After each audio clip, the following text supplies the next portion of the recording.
This has been a long awaited video for me. I've been meaning to do a quick little, like, very casual roundup of the last few books I've read because I've had a pretty hot streak of good books. Um, and I've been procrastinating on it long enough that I was gonna do 5 books, and I finished 3 books in like the 2 weeks of me like not feeling like filming anything.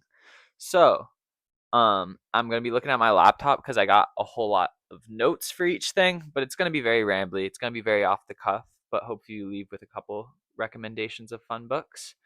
Obviously, chime in the comments. I'm curious, if anybody's read stuff like this, or has opinions about what I've had, or recommendations if I like these books. Just wanted to be very discussion based. Anyway, I wanted to have all the copies of the books physical with me, but there's like three that I haven't been able to actually. I gave away two of them. One of them was a library book, and one of them was digital. So the physical media is kind of lacking. I'm gonna start. I read it over the summer. Took a really really long time. I got crazy annotations through this thing. Warning coming in, I judge books by their cover. This is a pretty hideous cover. I don't know if it's can really be seen in frame. I find the font that they chose for this really bad. But the kind of benefit to this edition is it's got spine with the raggedy paper edges, which was huge for me as a kid. Like, if you have a book like this in the library, I'm gonna pick it out because it just feels really good to riff through.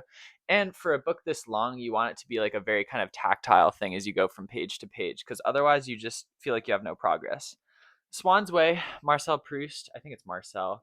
It's probably a name that you hear like in classes or just like from like your very pretentious friends. But this might be the best book I've read all year. It lives up to the hype.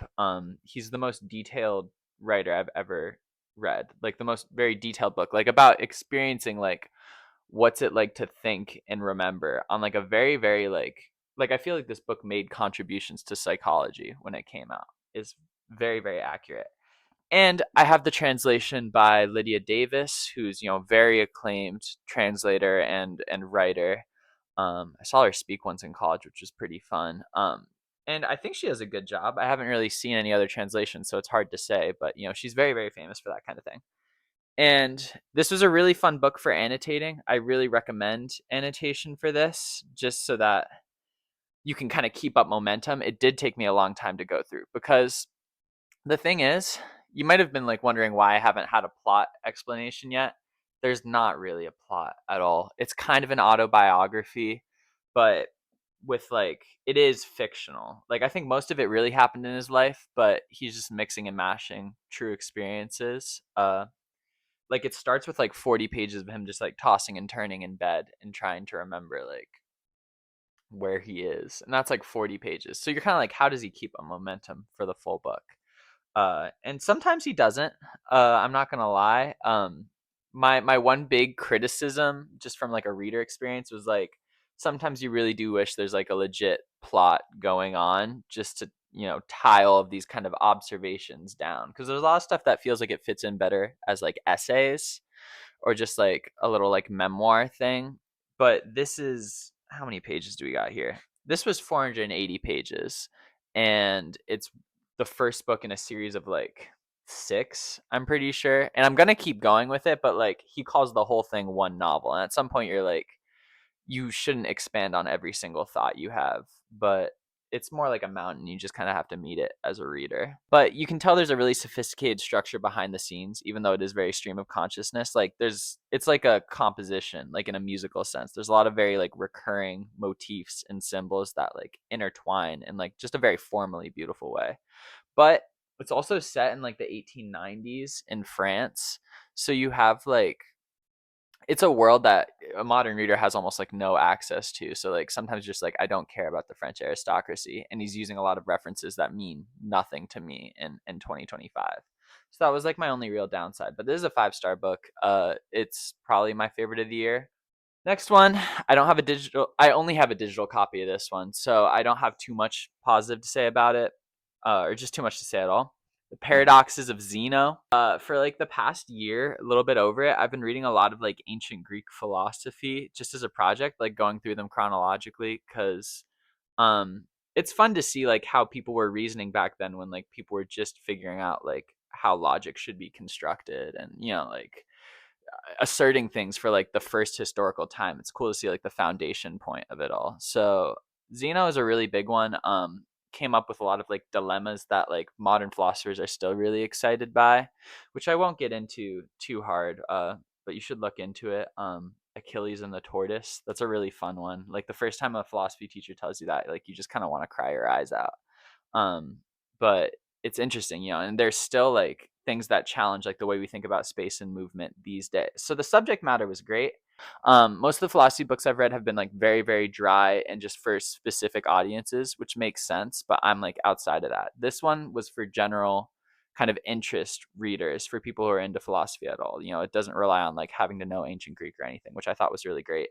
And there's actually he develops an atomic theory of space, which I understand atoms are real, but he's like there is like a fundamental minimum space and fundamental minimum time, which is a theory that like feels like it can't make sense in real life, but he like works out the whole this is what it would look like, and it ends up becoming like almost exactly like Minecraft, which I thought was a really great chapter. That was like the big highlight for me.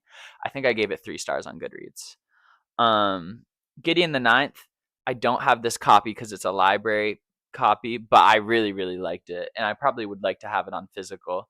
The cover is really dramatic, and the paper is black, like bound. So the not the spine, but I guess the face of it is all like black, which makes you feel like you're going through like a necromancy tome, which is very on brand.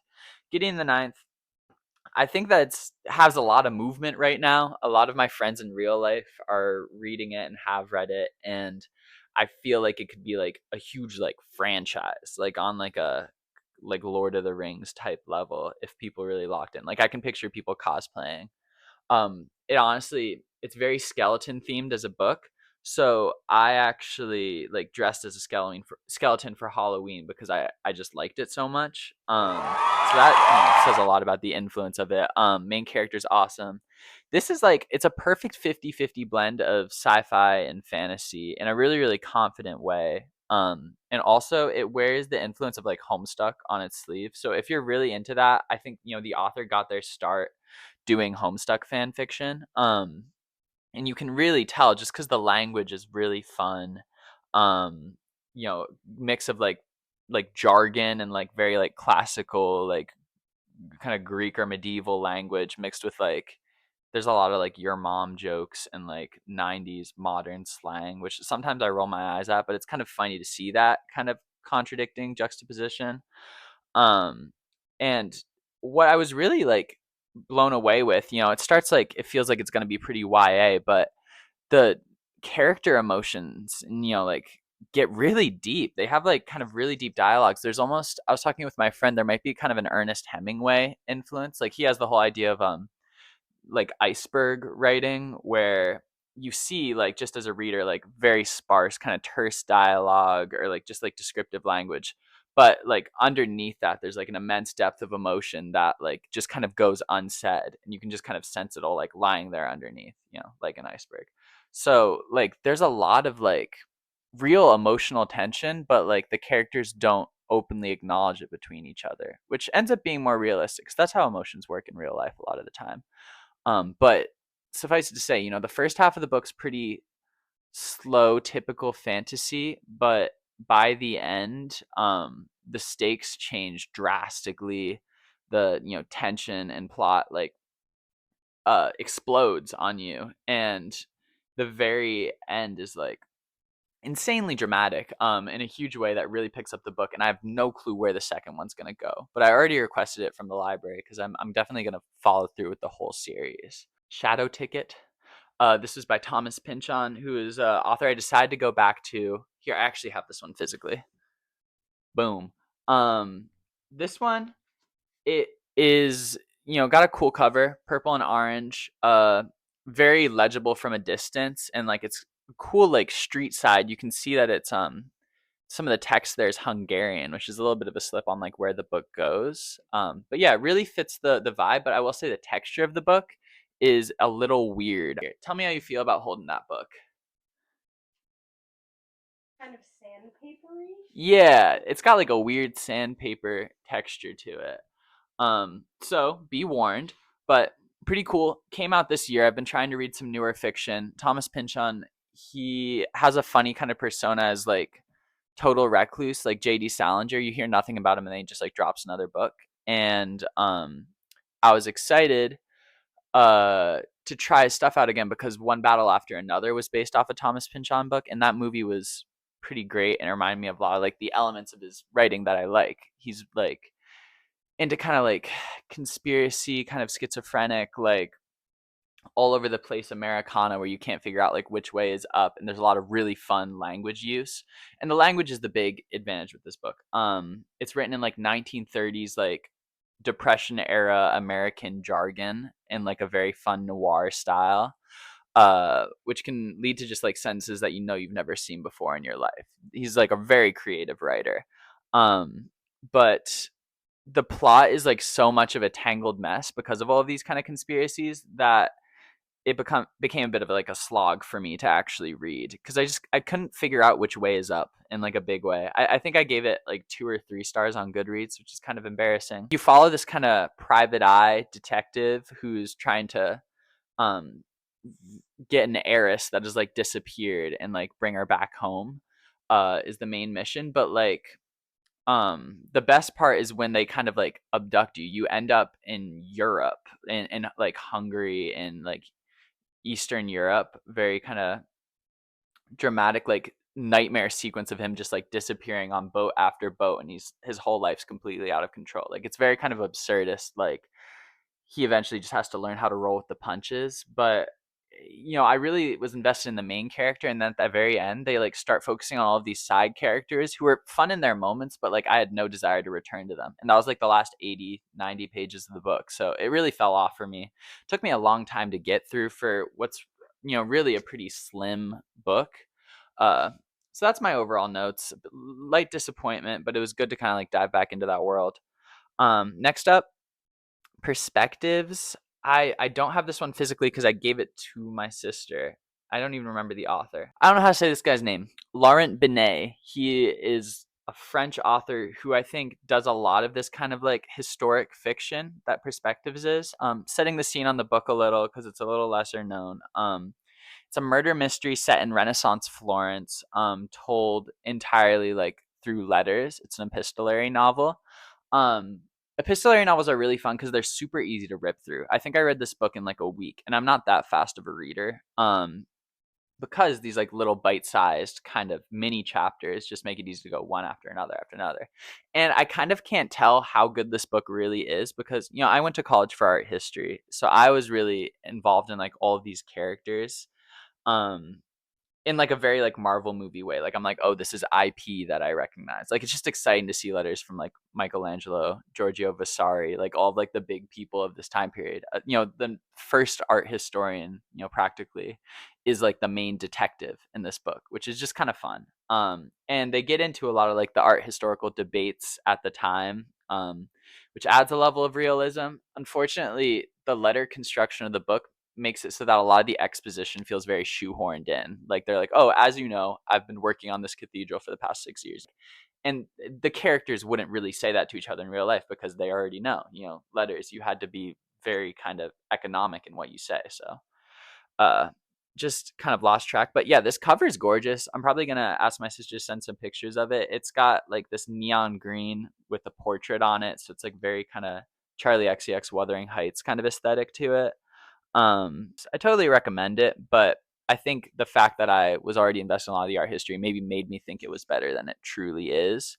It starts out as very kind of light and like non-serious, like a very silly book, but by the end they actually deal with like a lot of like kind of big political themes that I wasn't expecting going in. Like just about, you know, who the real victims of like these kind of political power plays are, art being like unappreciated in its time and unrecognized, literally the value of perspective and how that revolutionized art. I don't know, really cool stuff. Next up, I do have this somewhere. I think Wittgenstein's Mistress. Where are we? Very dramatic cover. I'm not sure if that's in frame, but it just has the first sentence of the book right on lock there. And this is another book that I annotated the shit out of, which I think it was worth it. One of a kind format for a book. This is one of, it's a monologue. The whole book is a dramatic monologue, and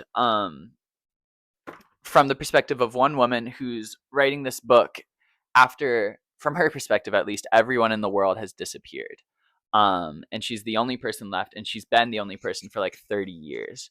So you have the question of like, who's she writing this book for? Like, nobody can really edit it, nobody can fact check her. So she's really just kind of like rambling to herself in these little bursts. And it's really cool because she actually like says like a lot of things that are wrong. Like she's like, "Oh, I just can't remember that one," and there's nowhere she can look to check, so like she just lets it go on, and there's not really a plot because she's just going from sentence to sentence, basically thinking about whatever comes to mind, and she starts really investigating those thoughts, and like it's very repetitive. It's very like cycling back on itself. Motifs come up again and again, kind of like the Proust, but it feels less deliberately constructed, which is just a deliberate style choice, which I think is really cool. You end up really feeling for this woman who either this really happened, which I kind of hold that it does, at least within the text of the book, or she's just insane, which is another like real option. They never actually resolve that, which I think is cool because it's very very realistic, but because of the nature of the book, it couldn't be adapted into any other medium, which I think is kind of cool. Like it's truly a book. So if you're into like philosophy or thinking about thinking, the narrator is also a female artist, so art history comes into it in a big way. Especially, she gets really fixated on like the Iliad, Homeric, verse. So any interest in anything like that, I totally recommend it. 5 stars. Let me see what else I got. Oh, Sense and Sensibility. This was such a disappointment, low key. Part of it might have been because of the formatting. Like I was reading this out loud to my girlfriend over the course of several months. Like I think we started it must have been in like April and we finished it in early December. So, it's not like ideal pacing necessarily. Like maybe we were just falling out of the world, but I really didn't think this was that good. Um I was baffled that this is the recommendation people often give for like a starter Jane Austen novel. Like it's either this or Pride and Prejudice for you to like get into her tone. I've only ever read Emma. I liked Emma way more than this. Just plot wise, the way it deals with love is a lot better. This one, it's very kind of caught up in, English high society of the times. There's a lot of humor. Some of it really lands and is still funny. Like I think Mr. Palmer's a really funny character, but a lot of it really doesn't land because you're just so detached from that, like again, like aristocratic world that these girls are operating in. And really, it is about the relationship between the two sisters and their different like worldviews. Sense versus sensibility, right? How much you allow yourselves to really feel like these dramatic romantic thoughts, and how much that you have to like kind of restrain yourself. But she doesn't really actually focus on their relationship, which is the high mark of the book, as much as you'd expect. I mean, this is a pretty long book. I think it was my copy, 346 pages. Um, felt longer for sure. And this is like Penguin Classics, I should say. You can't go wrong with a cover like this. This painting's great. It's in real life at the Clark. We saw it like just a month or two back, which was really cool. But yeah, it felt longer than 346 pages for sure. It really drags because there's just like a lot of interaction with characters that are like irrelevant to the core feelings of the plot. It's not a love story, which is like if you expect that going in, like you're just not going to get it. At least it's not love in like the modern kind of romantic sense. Like these are people who are getting married out of convenience, and like the ending is very anticlimactic for that because I think the romance isn't the point, so then they just like wrap it all up at the end and everybody gets kind of paired off. Spoilers. But I didn't really like that aspect. The dialogue is definitely the strongest point. Jane Austen writes pretty good, compelling dialogue, but it just didn't click with me or my girlfriend. In contrast, a little bit, Sally Rooney, Normal People. I'm sure you've heard of this book. It's a cute little cover. They're sardines in a tin can. I carried this book everywhere, so I actually like really beat up. Look how dirty that. Can you see how dirty the pages are? Yeah, it's not great. Just take my word for it. I beat this shit up, and I annotated it quite a bit too. I read it really fast, ripped through it. Couldn't have been more than 10 days, and it is a great romance. You know, just to contrast it with the Sense and Sensibility, like Jane Austen spends too much time on the ensemble cast, I would say, versus like the two sisters.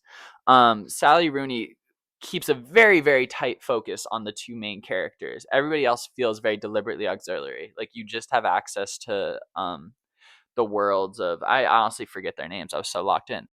This is a book with like a very explicit moral message, which is again a lot like Sense and Sensibility. Like they want you to learn from these characters and apply those lessons to your real life. Like I saw like an uncomfortable amount of myself in the male lead in Connell, like just especially like romantic history, like of kind of not appreciating what you have, you know, and like that's the very frustrating thing about this book. It's a very upsetting read. It's like these two people to the reader's eye are so like obviously meant for each other and like, you know, make their whole kind of world complete, but they keep like whether it's out of like a kind of embarrassment or like shame or like just feeling like there's no way the other person feels that way, like they just let it slip through their fingers and like deny themselves that happiness like for about 200 something pages while they're going through some really traumatic stuff.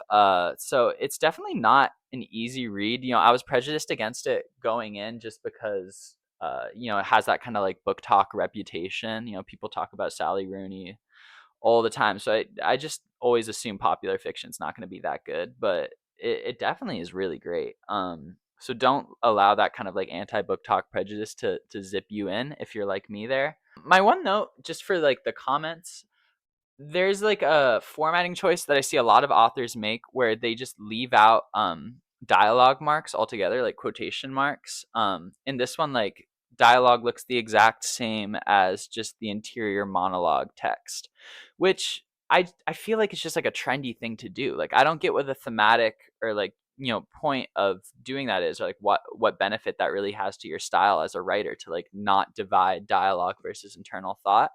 I was wondering if anybody had like intel on that, or maybe could say why they like it, because I honestly find it really distracting when authors do it. That was my only real note against it. I think it's 4 stars. I haven't written my Goodreads review for it yet, but that is, I believe, yeah, that's all the books that I was really going to cover. Hopefully next time I can do a little bit less books because it's just a lot to work through, but these are all really great. I'm curious if anybody else has read them or if you're going to read them after these recommendations, you know, come back and let me know what you think. But I just wanted to try experimenting, doing a little video format. Let me know what you think. My name is Dawson. Have a great day. It just snowed today, which was a lot of fun. So I had to shovel it, which wasn't great, but it's Christmas time and I'm in the mood. We got a Christmas tree. It's amazing. Bye bye.